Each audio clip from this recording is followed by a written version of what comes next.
Beginning for विकुंज में आपका स्वागत है। आज हम बात करने वाले हैं क्लास 10th हिस्ट्री के chapter number 2 nationalism in India.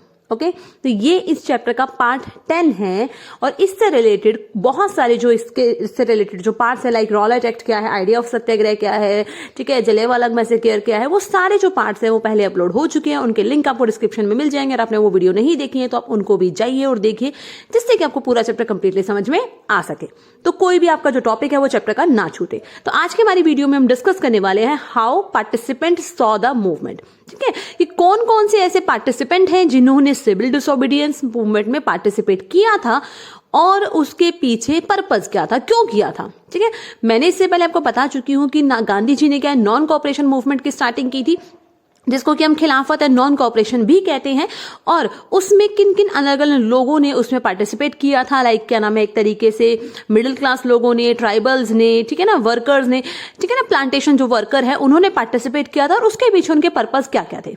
इसी तरीके से जब गांधी जी ने सीडीएम की शुरुआत की, सिविल डिसोबीडियंस मूवमेंट की, तो उसमें कौन कौन से ग्रुप्स ने पार्टिसिपेट किया, क्यों किया, क्या उनके लिए पर्पस था, उनके लिए क्या आइडिया था उसका, स्वराज के लिए उनका क्या मतलब था, वो सारी ही चीजें हमें आज के हमारी इस वीडियो में हम डिस्कस करेंगे। तो आइए करते हैं हमारी आज की वीडियो की शुरुआत। तो दैट मींस जैसा कि मैंने आपको बताया कि कौन कौन से अलग अलग ग्रुप थे, पहले उन ग्रुप के नाम देख लेते हैं। आपके सामने देखिए, एक मैंने छोटा सा यहाँ पे टेबुलर फॉर्म में दिखाया। दैट मींस टेबुलर तो नहीं, खैर ये कह सकते हो एक फिगर के फॉर्म में यहाँ पे दिखाने की कोशिश की है कि वो कौन कौन से सोशल ग्रुप्स हैं जिन्होंने क्या है सिविल डिसोबीडियंस मूवमेंट में पार्टिसिपेट किया था। तो इसमें सबसे पहले कौन है, पीजेंट्स कम्युनिटीज हैं जिन्होंने इसमें पार्टिसिपेट किया था। पीजेंट्स में भी दो सब कैटेगरीज हैं, like rich and poor. Rich में अगर मैं कहूं तो जो पट्टीदार थे, जो कि कहां से, गुजरात से बिलोंग करते थे, और जो जाट्स थे जो कि उत्तर प्रदेश से बिलोंग करते थे, उन्होंने इस मूवमेंट में पार्टिसिपेट किया। क्यों किया वो हम आगे देखेंगे। इसके अलावा पुअर पीजेंट्स भी थे जिन्होंने इसमें पार्टिसिपेट किया था, लाइक जो छोटे छोटे टेनेंट्स थे ना, उन्होंने क्यों किया, उनके लिए स्वराज का क्या मतलब था, वो भी हम देखेंगे। इसके अलावा बिजनेस क्लास ने पार्टिसिपेट किया था, इंडस्ट्रियल वर्किंग क्लास ने, बट पूरी इंडस्ट्रियल वर्किंग क्लास ने पार्टिसिपेट नहीं किया था। तो किसने किया था वो भी हम देखेंगे। विमेंस ने किया था और वर्कर्स ने। ठीक है, तो मेनली ये कुछ कैटेगरीज है जिन्होंने सिविल डिसोबीडियंस मूवमेंट में पार्टिसिपेट किया था। ओके, अब हम देखते हैं वन बाय वन कि इन्होंने इसमें पार्टिसिपेट क्यों किया था। दैट मीन्स इससे वो ज्वाइन क्यों हुए थे, उनके लिए इसके क्या क्या मतलब थे, ठीक है ना, क्यों इसको आदर्श माना था उन्होंने, और इसके अलावा उनके लिए स्वराज का क्या मतलब था, वो स्वराज के क्या मायने समझते थे वो सारी चीजें। तो सबसे पहले अगर हम देख लेते हैं हम कि जो कंट्री साइड, जो आसपास का जो एरिया था ना, एक तरीके से गांव के आसपास का जो एरिया था, वहां पर क्या है, जो रिच पीजेंट कम्युनिटीज हैं उन्होंने इसमें पार्टिसिपेट किया। जैसे मैंने आपको बताया कि उस रिच पीजेंट कम्युनिटीज में भी कौन कौन, जो गुजरात के पट्टीदार थे उन्होंने किया, और उत्तर प्रदेश के जो जाट थे उन्होंने इसमें पार्टिसिपेट किया था। क्यों किया, देखिए इसके लिए आपको ये ध्यान रखना है कि मैंने आपको अपनी पिछली वीडियोस में बताया था कि एक ग्रेट इकोनॉमिक डिप्रेशन आया हुआ था ऑल ओवर द वर्ल्ड। ठीक है, उसकी वजह से जो एक्सपोर्ट है, जो इंपोर्ट है, उसके ऊपर बहुत ज्यादा चेंज देखने को मिला था। तो उसी का असर इन लोगों पर भी पड़ा, और उससे क्या हुआ, जो थे ना आपके जो पीजेंट कम्युनिटी है, जो रिच पीजेंट कम्युनिटीज है, इनमें अधिकतर लोग क्या थे, प्रोड्यूसर थे। किस चीज के, कमर्शियल क्रॉप के। दैट मीन्स ये अधिकतर कौन सी क्रॉप्स उगाते थे, कमर्शियल क्रॉप। और जैसे ही ट्रेड डिप्रेशन आया तो उसकी वजह से बहुत सारी चीजों के जो प्राइसेस है वो गिर गए, और इनको काफी ज्यादा ट्रेडिंग जो लॉस है, वो जो नुकसान है, इनको फेस करना पड़ा। इनकी जो कैश इनकम है वो काफी हद तक कह सकते हो डिसअपियर हो गई, बहुत कम हो गई थी, जिसकी वजह से इनको रेवेन्यू भी पे करना मुश्किल था। जो कि एक तरीके से जो ब्रिटिश कॉलोनियल गवर्नमेंट ने इनसे रेवेन्यू लेती थी, वो उसकी जो उनकी डिमांड थी वो उन्होंने कोशिश की कि उनका कम हो जाए, रिड्यूस कर दिया जाए, बट गवर्नमेंट ने रिड्यूस करने से क्लियरली मना कर दिया, जिसकी वजह से इनको काफी ज्यादा प्रॉब्लम हुई थी। और इसी वजह से हर जगह पर बहुत ज्यादा वाइड स्प्रेड रिसेंटमेंट, मतलब बहुत ज्यादा असंतोष देखने को मिला था। ठीक है ना, तो लोग ये कह सकते हो कि काफी ज्यादा गुस्से में थे, तो उनको बहुत प्रॉब्लम हुई थी इसकी वजह से। तो ये एक बहुत बड़ा कारण बना जिसकी वजह से जो रिच पीजेंट्स हैं उन्होंने सिविल डिसोबीडियंस मूवमेंट को सपोर्ट किया था। ठीक है, और बहुत सारी ऐसी कम्युनिटीज थी, उन्होंने अपने ग्रुप बनाए, लोगों को ऑर्गेनाइज किया, इकट्ठा किया, और बहुत सारी जो चीजें थी, जो एक तरीके से गांधी जी का जो बाइकॉटिंग प्रोग्राम था उससे भी ये लोग जुड़े, और बहुत सारी चीजों को इन्होंने बाइकॉट करने के लिए लोगों को फोर्स किया था। क्लियर। अब इनके लिए जो स्वराज है उसका मतलब क्या था? इनके लिए स्वराज का सिर्फ एक मतलब था, स्ट्रगल अगेंस्ट हाई रेवेन्यूज, कि इनसे जो रेवेन्यूज लिए जा रहे हैं बहुत ज्यादा हाई रेवेन्यू, उसको इनका तो माफ कर दिया जाए या उसको कम कर दिया जाए, ये दो थे। बट इनको बहुत ज्यादा डिसअपॉइंटमेंट हुआ जब गांधी जी ने 1931 में सिविल डिसोबीडियंस मूवमेंट को कॉल्ड ऑफ कर दिया था, बंद कर दिया था। ठीक है ना, क्यों बंद किया था वो आपको पिछली वीडियो में रीजंस में बता चुकी हूँ। ठीक है, तो उन्होंने जब बंद किया तो उससे इनको काफी ज्यादा डिसअपॉइंटमेंट हुआ कि बिना किसी रेवेन्यू के रेट्स कम हुए, कि कोई भी चेंज आए हुए ये जो आंदोलन है वो बंद हो गया। तो इसी वजह से एक बहुत बड़ा कारण बना कि जब गांधी जी ने दोबारा से 1932 में अगेन सिविल डिसोबीडियंस मूवमेंट को रीलॉन्च किया ना, दोबारा से शुरू किया, रीस्टार्ट किया, तो इनमें से बहुत सारे ऐसे ग्रुप थे अलग अलग जगहों के जिन्होंने इसमें पार्टिसिपेट करने से मना कर दिया। अब क्लियर है कि क्यों इन्होंने पार्टिसिपेट किया, और दूसरी बार जब ये आया सीडीएम मूवमेंट तो इन्होंने पार्टिसिपेट किया या नहीं किया। अब क्लियर है कि कई जगहों पर लोगों ने किया और कई जगहों पर लोगों ने पार्टिसिपेट नहीं किया। ओके, अब बात आती है पुअर पीजेंट्स की। मैंने बताया था कि पीजेंट्स की भी दो कैटेगरी। अब पुअर पीजेंट्स की अगर मैं बात करूं, उनका सिर्फ पर्पस ये नहीं था कि जो लगान है, जो उनसे जो रेवेन्यू लिया जा रहा है सिर्फ वो कम कर दिया जाए, उनका ऐसा नहीं था। उनके लिए और भी पर्पस था। देखिए वो क्या थे, जो पुअर पीजेंट्स थे उनमें अधिकतर लोग क्या थे, स्मॉल टेनेंट्स थे, जिनके पास क्या है बहुत कम जमीनें थी, या फिर उन्होंने किराए पे, ये कह सकते हो बड़े बड़े लैंडलॉर्ड से क्या किया होता, जो जमीन है वो पट्टे पे ले रखी है, जिसको कह सकते हो किराए पे ले रखी थी, रेंट पे। ठीक है, जिसके लिए वो रेंट पे करते थे। और जैसे ही इकोनॉमिक डिप्रेशन आया और लंबे टाइम तक ये चला तो उनकी भी जो कैश इनकम है वो बहुत ज्यादा, कह सकते हो बहुत कम हो गई थी। उनके पास भी उतने पैसे नहीं थे जिससे कि वो जो रेंट है, जो उन्होंने जो लैंड ली है, रेंट पे जो लैंडलॉर्ड से वो रेंट वो पे कर पाए। ठीक है, वो उस कंडीशन में नहीं थे कि उस रेंट को दे पाए, और इसी वजह से उन्होंने कोशिश की कि जो उनका रेंट है, जो लैंडलॉर्ड्स वगैरह है, जो उनसे रेंट लेते हैं, उनका वो रेंट माफ कर दिया जाए। दैट मीन्स जो पुअर पीजेंट्स है उनके लिए स्वराज का मतलब क्या था कि लैंडलॉर्ड्स उनका रेंट माफ कर दे। समझ में आ रही है बात? तो इस तरीके से उन्होंने इस मूवमेंट को ज्वाइन किया। किसको? सिविल डिसोबीडियंस मूवमेंट को। क्लियर है? इसके अलावा क्या है, तो इस तरीके से जो उनका जो रेंट है वो माफ कर दिया जाए, इस चीज को फुलफिल करने के लिए या करवाने के लिए उन्होंने बहुत सारे रेडिकल मूवमेंट्स को ज्वाइन किया, जिनको कि लीड कौन कर रहे थे, सोशलिस्ट या फिर जो कम्युनिस्ट लोग थे वो लीड कर रहे थे। ठीक है, जिनका कि पर्पस ही क्या था, सोसाइटी में रिच एंड जो पुअर है, ये जो गैप है वो बंद हो जाए, कम हो जाए। दैट मीन्स कि जो सोशलिस्ट एंड जो कम्युनिस्ट लोग हैं उनके द्वारा चलाए गए जो आंदोलन है उनको इन लोगों ने ज्वाइन किया। बट यहां पर एक प्रॉब्लम थी, जो कांग्रेस पार्टी थी ना, वो उनको डायरेक्ट सपोर्ट नहीं कर सकती थी, नहीं करना चाहती थी, वो नहीं, उनका वो था जो उनका नो रेंट कैंपेन था ना, कि उनको रेंट ना देना पड़े, तो बहुत सारी जगहों पर कांग्रेस उनको सपोर्ट नहीं करना चाहती थी। क्यों? क्योंकि अगर वो पुअर पीजेंट्स को सपोर्ट करती तो जो उनके जो रिच पीजेंट्स हैं उनके साथ जो रिलेशन है कांग्रेस पार्टी के, कहीं ना कहीं वो खराब हो सकते थे, ऐसा कांग्रेस को लगता था।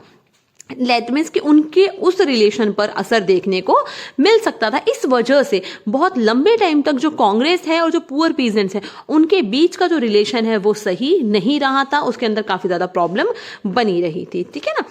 अब बात आती है जो हमारा तीसरा ग्रुप है, दैट मीन्स बिजनेस क्लास की। उन्होंने इस जो सीडीएफ मूवमेंट है इसको ज्वाइन क्यों किया था? देखिए जो बिजनेस क्लास है, सबसे बड़ी बात तो जो वर्ल्ड वॉर 1 हुआ था ना, उस टाइम पीरियड पे कह सकते हो जो बिजनेस क्लास है वो टाइम पीरियड इन लोगों के लिए गोल्डन अपॉर्चुनिटी का टाइम था। उस टाइम पे इन लोगों को बहुत ज्यादा प्रॉफिट हुआ था, मर्चेंट एंड इंडस्ट्रियलिस्ट वगैरह को, और ये भी उस टाइम पीरियड पे काफी ज्यादा पावरफुल बनकर सामने आए थे। ठीक है ना। क्यों? क्योंकि इनको बहुत सारे उस टाइम पे रिसोर्सेज की डिमांड थी ब्रिटिश कॉलोनियल गवर्नमेंट की, और सारी डिमांड्स क्या है वो यहीं से पूरी होती थी इनके द्वारा। तो कहीं ना कहीं उस टाइम पीरियड पे जो इनका बिजनेस था वो काफी तेजी से एक्सपेंड हुआ था। क्लियर? और जो ये क्या चाहते थे मेनली कि जो भी रिस्ट्रिक्शंस वगैरह जो ट्रेड के ऊपर, बिजनेस एक्टिविटीज के ऊपर कॉलोनियल जो गवर्नमेंट है उनकी जो पॉलिसीज की वजह से लगी हुई है वो रिस्ट्रिक्शन हट जाए। तो इस तरीके से हम कह सकते हैं कि इन लोगों के लिए स्वराज का मतलब क्या था कि उनको एक तरीके से जो वो इंपोर्ट वगैरह करते हैं उसमें उनको प्रोटेक्शन मिले, जो फॉरेन गुड्स वगैरह ये सारी जो चीजें हैं, ठीक है ना, उनको प्रोटेक्शन मिले। और इसके अलावा जो रूपी स्टर्लिंग फॉरेन एक्सचेंज में वो क्या करना चाहते थे, चेंज लाना चाहते थे। ठीक है, तो इस तरीके से कहीं ना कहीं जो इंपोर्ट फॉरेन गुड्स था उसको लेकर क्या नाम है एक चेंज चाहते थे, और रुपीज को लेकर वो चेंज चाहते थे, जो सिक्के की जो कीमत थी उसको लेकर। अब इसी वजह से जो टाइम पीरियड था जब इन्होंने बहुत ज्यादा ये कह सकते हो बेनिफिट कमाया था, उसी टाइम पीरियड पे कुछ जो ऑर्गेनाइजेशन है वो भी बनी थी, इंडस्ट्रियल ऑर्गेनाइजेशन, जिनमें से कि दो कौन सी थी, कौन सी आपकी the Indian industrial and commercial Congress 1920 में फॉर्म हुई थी। और इसके अलावा federation of the Indian chamber of commerce and industries FICCI इन 1927 में ये बनाई गई थी। और इसको लीड किसने किया था, कौन से इंडस्ट्रियलिस्ट थे हमारे जो उस टाइम के प्रोमिनेंट इंडस्ट्रियलिस्ट कौन से थे, पुरुषोत्तम दास, ठाकुरदास एंड GD बिरला। इन दो लोगों ने मिलकर ये जो फेडरेशन है वो बेसिकली बनाई थी। ओके तो इन्होंने क्या किया, CDM मूवमेंट फर्स्ट को इन्होंने क्या किया, सपोर्ट किया, क्योंकि इनको लगता था कि इनको एक फाइनेंशियल असिस्टेंस मिलेगा और जो भी एक तरीके से जो चीजें हैं जो इंपोर्टेड गुड्स वगैरह है उनको उनके खरीद पर और उनकी बिक्री पर रोक लगा दी जाएगी। तो कहीं ना कहीं इनके लिए स्वराज का सीधा मतलब क्या था, जो भी कॉलोनियल रिस्ट्रिक्शंस उनके बिजनेस के ऊपर लगी हुई है लंबे समय से वो रिस्ट्रिक्शंस हटा दी जाए और उनका जो ट्रेड है वो अच्छे तरीके से फल फूल पाए और बहुत अच्छा वो ह्यूज प्रॉफिट वो कमा सके।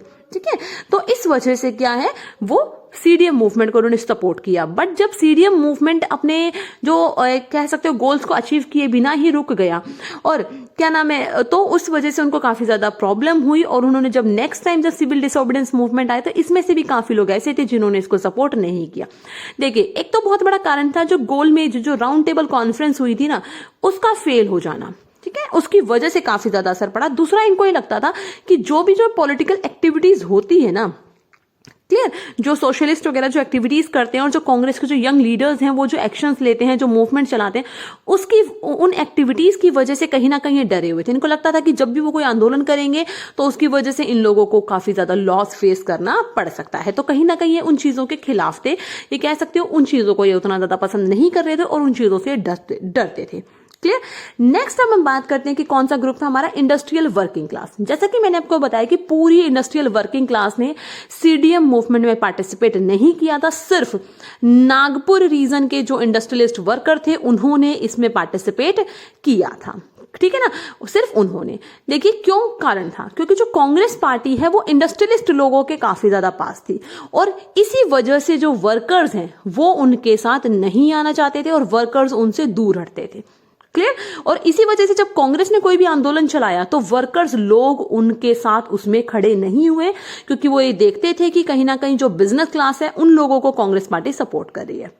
बट दूर रहकर ही सही उन्होंने जो आइडियाज थे गांधी जी के, उन प्रोग्राम जो अपने प्रोग्राम गांधी जी ने चलाए, उनके जो आइडियाज थे उन्होंने उनको फॉलो किया और उन्होंने जब गांधी जी ने चीजों को बाइकआउट करने के बारे में कहा तो उन्होंने भी क्या है बाइकआउट किया था फॉरेन गुड्स को।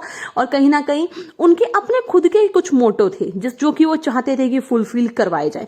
उनका खुद के कुछ इश्यूज थे, वो क्या थे कि वो चाहते थे कि जो लो वेजेस है ना, एक तरीके से उनको जो कम वेजेस मिलते हैं उस चीज को लेकर उन्होंने अपने आंदोलन चलाए और जो उनकी वर्किंग कंडीशन है, जो पुअर वर्किंग कंडीशन है, उस चीज को भी सुधारने के लिए उन्होंने CDF मूवमेंट से वो चाहते थे कि काफी ज्यादा चेंज उनको हो सकता है देखने को मिले।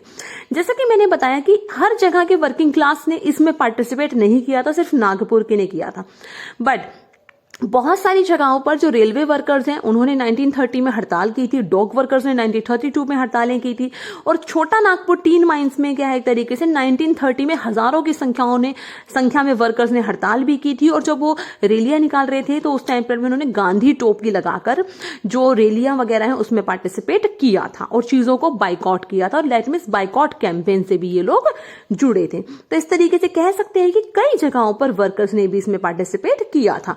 बट जब कांग्रेस पार्टी उनको साथ नहीं रखना चाहती थी और नहीं रखती थी तो इस वजह से कहीं ना कहीं जो वर्कर्स हैं वो उससे दूर हटते थे, क्योंकि कांग्रेस उनकी जो डिमांड्स हैं उनको फुलफिल नहीं करती थी, क्योंकि उनको लगता था कि अगर उन्होंने वर्किंग क्लास की डिमांड को फुलफिल किया, उनकी मांगों को फेवर किया, तो कहीं ना कहीं जो इंडस्ट्रियलिस्ट जो लोग हैं वो उनसे दूर हो जाएंगे और जो एक एंटी इंपीरियल जो फोर्सेस है वो कहीं ना कहीं डिवाइड हो जाएगा। क्लियर। तो इस तरीके से जो कांग्रेस पार्टी है उसकी वजह से वर्किंग क्लास ने CDM मूवमेंट को ज्वाइन नहीं किया था, सिर्फ नागपुर रीजन को छोड़कर। इसके बाद आता है हमारा एक बहुत इंपॉर्टेंट मोस्ट इंपॉर्टेंट ग्रुप जिन्होंने इसमें पार्टिसिपेट किया था, बट उनका जो रोल था ना बड़ा नेग्लिजिबल सा माना जाता है, कई बार उनको इतना महत्व नहीं मिल पाया। वो कौन सा था?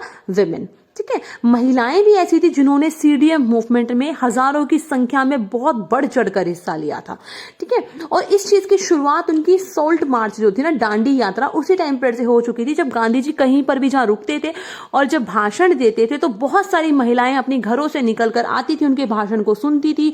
और उस टाइम पे गांधी जी ने जो मार्च निकाली उसमें उन्होंने पार्टिसिपेट किया, ठीक है। और जो सॉल्ट मैन्युफैक्चर किया था उसमें उन्होंने पार्टिसिपेट किया। जो शराब की दुकानों की और जो फॉरेन क्लोथ्स है उनकी पिकेटिंग की गई तो उसमें उन्होंने पार्टिसिपेट किया। और बहुत सारी महिलाएं तो ऐसी भी थी जो इन एक्टिविटीज के दरमियान जेल में भी गई थी, ठीक है। तो इस तरीके से महिलाओं का भी क्या है, सिविल डिसोबीडियंस मूवमेंट में बहुत इंपॉर्टेंट रोल रहा था। अगर मैं अर्बन एरियाज की बात करूं तो वहां पे तो हाई कास्ट फैमिलीज की महिलाएं भी आंदोलन से जुड़ी। रूरल एरियाज में जो रिच पीजेंट हाउस होल्ड महिलाएं हैं वो भी आंदोलन से जुड़ी थी। तो हमें कह सकते हैं कि महिलाओं ने भी आंदोलन में हिस्सा बढ़ चढ़ कर लिया था, ठीक है। तो इस तरीके से क्या है, बट दैट मीन्स जब गांधी जी ने लोगों से आह्वान किया, डिमांड की, उन्होंने कहा कि आप आंदोलन कीजिए, बाइकआउट कीजिए, तो औरतें भी उन चीजों से आकर जुड़ी थी। बट अगर मैं रियल मैनर में कहूं तो स्थिति में कोई खास बदलाव नहीं आया था। अगर मैं गांधी जी की बात करूं तो गांधी जी का मानना क्या था, जो महिलाएं हैं उनका सबसे बड़ा कर्तव्य, सबसे बड़ी भूमिका क्या है, एक तरीके से उनका क्या है कि वो अपने घर को संभालें, ठीक है, अपना घर देखें, चूल्हा चौका देखें, घर का काम वाम करें, अच्छी माँ बने, अच्छी पत्नी की भूमिका निर्वाह करें, अच्छी पत्नी से रिलेटेड जो कर्तव्य है उन सभी चीजों को वो फुलफिल करें। ऐसा गांधी जी का मानना था, ठीक है। और यही चीज हमें देखने को भी मिलती है कि बहुत लंबे टाइम तक जो कांग्रेस पार्टी है उसमें किसी भी बड़ी पोजीशन पे, कोई हाई अथॉरिटी में कोई भी बड़ी पोजीशन किसी भी महिला को नहीं दी गई थी, किसी भी बड़ी पद पर महिलाओं को नहीं रखा गया था। उनको जगह देने से कांग्रेस पार्टी हिचकिचा रही थी बहुत लंबे टाइम तक, ठीक है। दैट मीन्स जो महिलाएं हैं उनको सिर्फ हमने एक कहते हैं एक सिंबॉलिक प्रेजेंस दिया हुआ था, सिंबॉलिक मैनर में हमने सिर्फ उनको रखा हुआ था, इसके अलावा और कहीं नहीं। बट महिलाएं अपने आप से इस आंदोलन से जुड़ती चली गई थी। तो आई होप सो कि आपको समझ आया होगा कि कौन कौन से ग्रुप थे जो सीडीएम मूवमेंट से जुड़े हुए थे और क्यों जुड़े थे, क्या उनके पर्पस थे। देखिए हिस्ट्री को ना जब आप स्टोरी के मैनर में सुनोगे, समझोगे ना, तो ये चैप्टर बहुत ईजी है और आपको एक स्टोरी की तरह याद रह सकता है। तो कोशिश कीजिए कि वीडियो को ध्यान से सुने, समझे और वीडियो को एंड तक जरूर देखें। So thanks for watching and good luck student. Video अच्छी लगी हो तो लाइक करें, शेयर करें और चैनल को सब्सक्राइब करना ना भूलें।